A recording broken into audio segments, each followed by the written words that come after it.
Olá, muito boa tarde a você conectado conosco aqui pelo Notícias Agrícolas. Está no ar mais um boletim de mercado, finalizando as negociações lá da Bolsa em Chicago.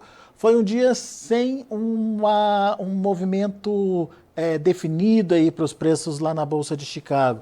A gente teve vencimentos encerrando com leves quedas, os vencimentos mais longos com leves altas, enfim, um mercado que praticamente oscilou bem pouco nesse finalzinho de sessão, apesar de ter tido uma variação bastante interessante ao longo do dia. Mas vamos entender o que aconteceu em Chicago e principalmente saber quais são as tendências para os preços, olhando basicamente para o que aconteceu com o mercado da soja. Mário Mariano, lá da Novo Rumo Commodities, lá da AgroSoia, está aqui comigo para nos ajudar a entender e, enfim, conhecer o que está acontecendo no mercado de grãos nesse momento, até para que você possa aí, ter argumentos para tomar suas decisões. Seja bem-vindo, viu, Mário? Obrigado por mais uma vez estar aqui com a gente, nos ajudando a entender um pouquinho do mercado. Esse encerramento mais ou menos, sem um rumo definido aí, numa semana interessante, de alta nos preços para a soja em Chicago. O que a gente tem que entender desse mercado, o que aconteceu hoje e o que está por vir, Mário Mariano?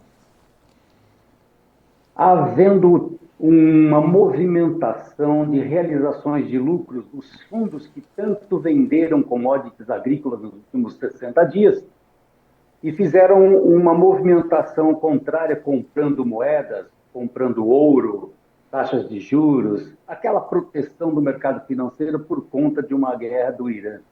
Boa tarde, Alexander, os nossos amigos internautas que nos assistem. O movimento dessa semana está pautado mais por realizações de lucros de spreads entre mercadorias que numa arbitragem onde o porto seguro dos fundos de gestão de recursos acabou comprando aquilo que já estava vendido e vendendo aquilo que eles estavam comprando, como eu bem disse, no mercado de energia, metais e taxas de juros. Este foi o movimento do dia, não somente hoje, como de dias anteriores também. Portanto, a falta de notícias do clima, ou até mesmo de demanda, e vamos falar sobre isso brevemente, acaba criando um cenário de pequenos ralis, onde hoje, por exemplo, tivemos 10, 12, 13 centavos de alta nos primeiros vencimentos, e, portanto, é mais uma liquidação de posições de especuladores na Bolsa de Chicago do que fundamentos, Alexandre. Muito bem, diante dessa consideração que você fez, de não se tratar de um fundamento específico, mas sim de um reposicionamento aí dos fundos, o que a gente pode esperar em termos de comportamento de preços, Mário? Esses fundos mudando de posições, eles têm força para levar esse mercado mais adiante? Olha, o elevado número de posições vendidas de fundos de investimentos na Bolsa de Chicago em várias commodities agrícolas me dá a sensação de que sim, poderemos continuar enxergando essa movimentação, exatamente no lado contrário, quando os mercados como petróleo, gasolina e outros de mercado de energia como gás tiver alguma reação, isso evidentemente trará imediatamente uma presença dos fundos comprando mercadorias, como no caso da soja. Mas não é somente o caso da soja, os fundos realizando o lucro das suas posições vendidas. Nós temos visto recentemente uma movimentação acentuada no mercado de trigo que carregou o milho a reboque por conta do aumento. Ele rompeu o preço de $6 por bushel recentemente, trazendo o milho atrás e, por consequência, até mesmo o mercado de farelo de soja acabou tomando um caminho semelhante. Eu quero também trazer aqui a força dessa movimentação dos fundos que estão recomprando as posições vendidas, onde acabou rompendo uma resistência no primeiro vencimento de maio de $11,60 e buscou o patamar de $11,70 e neste movimento de reações acabou empurrando por computadores ou tirando os vendidos para as compras a partir desses valores que eu acabo de citar, elevando, portanto, a força de compra recentemente. Então, dada a movimentação técnica, com rompimento de resistências no vencimento maio e, por consequência, no mês de julho, é até bom citar o mês de julho, que ele começa aqui a maior movimento de concentração de negócios, a média móvel de 50 dias, que é uma média bastante interessante, pois os fundos de commodities, eles tomam ações de compra ou de venda quando existe uma movimentação a partir dessa média móvel. E nesse caso, no mês de julho, ele ultrapassou a barreira de 11 dólares e 85 centavos, média, portanto, de 50 dias, e eles andaram comprando uma movimentação maior. Okay? Tivemos uma máxima no dia de hoje para esse vencimento julho de 11 dólares e 92 centavos. Bom, então, quero concluir que o movimento de fundos de commodities, da realização de mercados de energia e grãos, caso a soja, acabou trazendo uma estabilidade e uma melhora de preço. Não apenas essa movimentação, mas olhando um pouco do fundamento, Alexander, por que não tivemos uma alta mais acentuada? Bom, as exportações americanas divulgadas na segunda-feira indicaram 435 mil toneladas vendidas, que é um movimento relativamente inferior à semana passada ou muito parecido com as anteriores. Mas a leitura é, para cada semana que os Estados Unidos não consiga vender volumes superiores a 430, 440 mil toneladas, a cada semana ele vai precisar de mais 450 mil toneladas de exportação para atingir aquela meta do Departamento de Agricultura americano. Então, a cada semana, a cada movimento que não encontra suporte para as novas vendas de grãos americanos para a exportação, acaba caindo o movimento na Bolsa de Chicago, ou seja, a força dos compradores diminui e, portanto, os preços não sobem como devido. O plantio de 8% nos Estados Unidos estava bem dentro do estimado pelos mercados. Portanto, não há nesse movimento alguma preocupação para se criar algum ágio sobre a movimentação ou sobre os preços atuais na Bolsa. Afinal de contas, apenas 8%. E o tempo ainda chuvoso, mas sem atrasar o plantio, acaba desenvolvendo dentro da normalidade. Portanto, finalizando com o movimento de exportação de soja americano, que não tem força suficiente, acaba impedindo, limitando novas altas na Bolsa de Chicago. Portanto, são esses os destaques momentâneos para essa movimentação de grãos na Bolsa de Chicago. Temos mais do que falar, mas podemos seguir, Alexandre. Mário, olhando então para essa questão da falta de demanda, da baixa demanda pela soja americana, qual que é a conclusão que a gente tem? China está demandando menos ou ela só direcionou a sua demanda aqui para o Brasil? Porque por aqui me parece que as vendas estão andando. É uma boa pergunta essa, com uma resposta bastante evidente. Você veja que durante o mês de março, as importações de óleo de palma de 162 mil toneladas representou um aumento de 69%. O aumento de óleo de colza de 195 mil toneladas e óleo de girassol, totalizando 126 mil toneladas, equivale a uma pequena redução de 4%. Mas, no meu entendimento, eu avalio que o mercado de óleos para a China tem dado maior expressão de aquisições do que matéria-prima. Muito embora, contrariando o que eu estou dizendo, pois neste momento os mercados de óleos estão sendo evidentemente mais procurados, então produto acabado, numa concorrência com a matéria-prima. Eu posso trazer a você aqui que o Brasil, ao longo desse mês de abril, já vendeu acima de 70 barcos para exportação. Isso é alguma coisa parecida com 4 milhões e 100 mil toneladas aproximadamente, ou para arredondar 4 milhões de toneladas. Isto quer dizer, portanto, Alexander, que embora tivéssemos visto ao longo desse mês de abril uma perda de 36 centavos por bushel na Bolsa de Chicago no vencimento maio, nós acabamos aqui no Brasil ganhando 29 a 30 centavos por bushel, que foi o aumento do prêmio na exportação.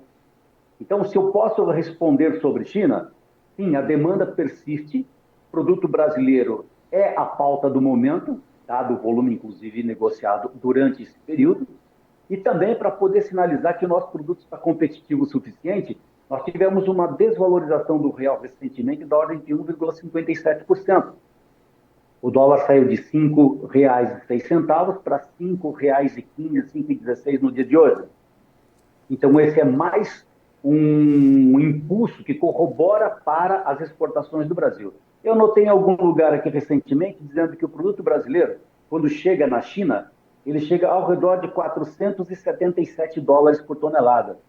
E a China anunciou recentemente vendas no mercado interno, através de estoques governamentais, via leilão, em torno de 529, 530 dólares por tonelada. Então, me parece muito claro que o nosso produto está mais competitivo chegando na China, em portos chineses, do que o americano, ok? Então, a presença da demanda está aqui na América do Sul e, portanto, o Brasil foi o líder de vendas nesse momento. E só para finalizar essa questão das importações, eu comentei sobre os óleos importados durante o mês de março.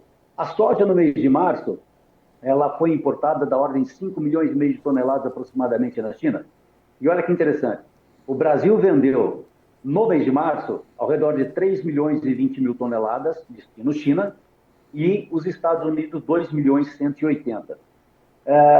Me leva a crer, portanto, que não só no mês de março, mas durante o mês de abril, nós continuamos bastante competitivos com o produto brasileiro.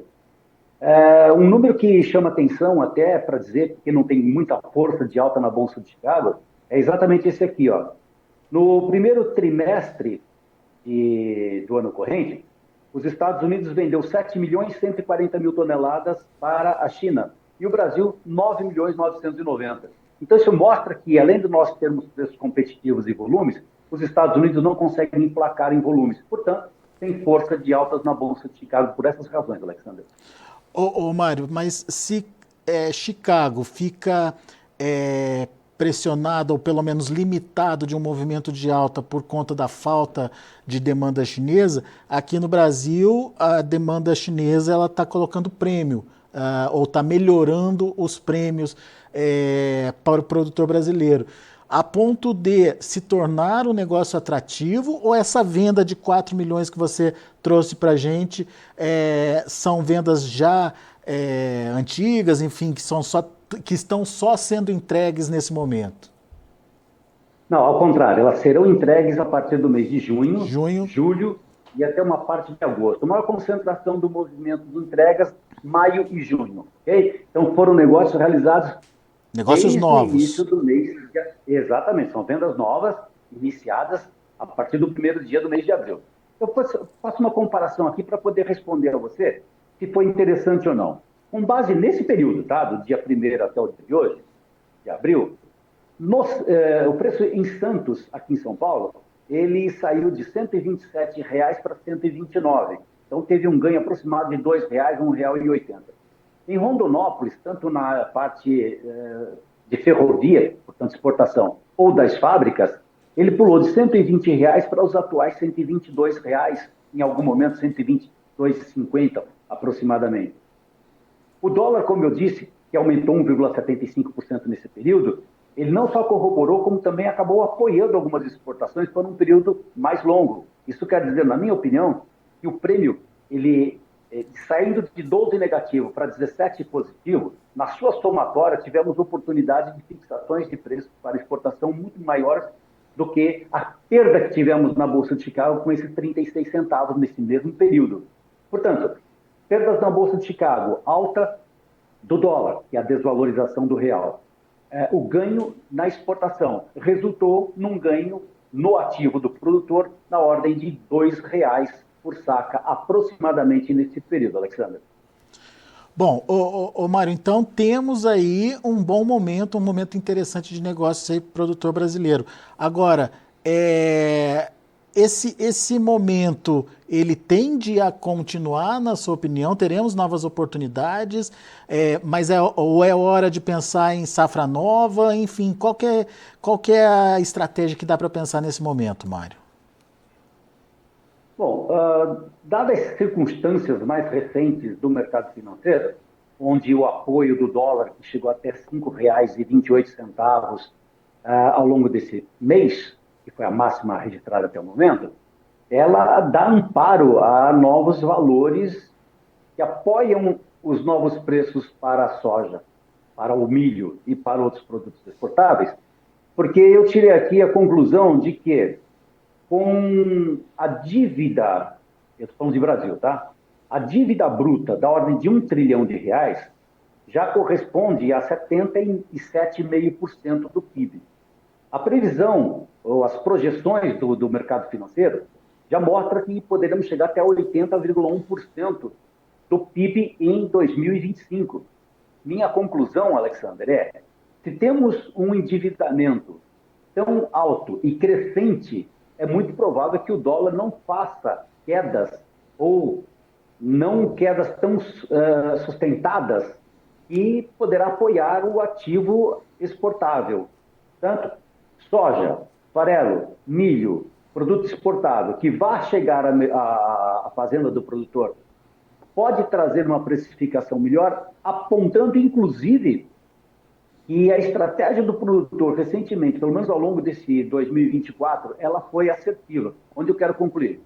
Que a oferta e demanda, ela acabou criando conceitos onde as tradings, as indústrias, foram obrigadas a pagar preços maiores ao produtor para garantir ofertas. Se você perceber, nós temos hoje uma colheita da ordem de 90%, isso representa 132 milhões de toneladas, e o Brasil vem exportando volumes recordes, mas não se tem facilidade para adquirir mercadoria no campo.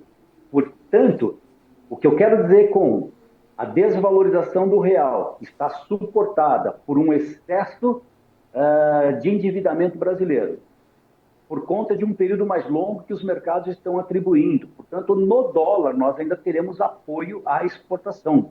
Ainda com a oferta do produtor, devido à sua quebra de safra e até mesmo a restrição de vendas por conta de um valor que não era atrativo, apoiou a alta de preços. A exportação através dos prêmios, que tiveram dificuldades no primeiro trimestre para fazer volumes, tiveram que pagar preços maiores para poder ter a oferta garantida. Então, penso que o produtor assertivo da sua estratégia de restringir vendas, diminuir os seus volumes e, obviamente, por conta de uma colheita reduzida, acabou provocando uma alta dos preços. Então, independente do que ocorreu no Chicago, mas com o apoio do dólar, com o apoio do prêmio da exportação e a oferta restrita no campo, nós tivemos um êxito de aumento de preços aos valores atuais que eu citei, R$ 122 a R$ 122,50 em Rondonópolis e R$ 127, R$ 128 em Santos. Essa é a minha ideia para responder a tua pergunta, Alexandre. Boa, Mário. Mas quando você fala da oferta, é uma oferta menor por uma estratégia do produtor ou é uma oferta menor por uma safra menor mesmo, Mário? Bem, nós iniciamos o processo de desenvolvimento ali por volta de novembro, dezembro e janeiro, com temores de que a safra não seria grande o suficiente para os preços que o produtor deveria vender naquele momento. Só para ter uma ideia, quando em janeiro e fevereiro iniciamos a comercialização da safra corrente, a AgroSoia comprou soja na região de Tangará, Campo Novo do Parecis, ao redor de R$ 90, R$ 92 por saca. Hoje nós pagamos até R$ 112 por saca para retirada durante o mês de maio e junho. Então nós tivemos um aumento crescente de valores exatamente pelas circunstâncias que acabei de citar. Então, dada a movimentação do mês de dezembro e janeiro pela insegurança da oferta, naquele momento não se venderia grandes volumes por valores daquele momento.